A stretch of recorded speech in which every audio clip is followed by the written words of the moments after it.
PSL 8 आज का match Quetta gladiators और इस्लामाबाद यूनाइटेड के दरमियान खेला जा रहा है, जो कि नेशनल स्टेडियम कराची में मैच जारी है।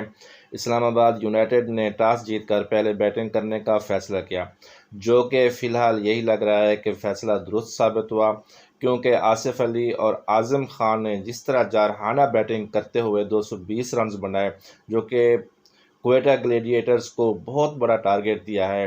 गो के क्वेटा ग्लेडिएटर्स में बहुत बड़े नाम हैं, लेकिन देखा जाए तो पिछले जितने मैच क्वेटा ग्लेडिएटर ने खेले हैं, कोई भी बड़ा नाम परफॉर्म नहीं कर रहा। इस्लामाबाद यूनाइटेड का आगाज़ भी गो के अच्छा नहीं रहा। रहमानुल्लाह गोरबाज 13 के टोटल स्कोर पर हसनैन की गेंद पर आउट हो गए। कोलन मिनरो ने 22 गेंदों पर 38 रन बनाए, एक चौका और 4 छक्के की मदद से।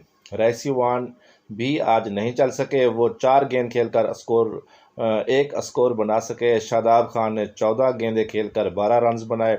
आज़म खान ने बहुत ही जारहाना इनिंग्स खेली, तेज़ तरीन इनिंग्स खेली। 42 गेंदों पर 8 छक्के और 9 चौकों की मदद से तेज़ तरीन 97 रन बनाए और आखिरी गेंद पर बोल्ड हो गए। इस तरह उनकी सेंचुरी मुकम्मल ना हो सकी। आसिफ अली ने 23 गेंदें खेलकर 42 रन बनाए, एक चौका और 4 छक्के शामिल थे। फ़हीम अशरफ 6 गेंदों पर 17 रन बना सके, उनके खाते में भी एक छक्का और 2 चौके रहे। अब क्वेटा ग्लेडिएटर की बॉलिंग की बात की जाए तो नसीम शाह ने 1, मोहम्मद हसनैन 2, ऐमल खान 1 खिलाड़ी को आउट कर सके। दोस्तों, आपको मेरी वीडियो अच्छी लगे तो लाइक और शेयर कीजिएगा और चैनल को सब्सक्राइब करना ना भूलिएगा। Thank you.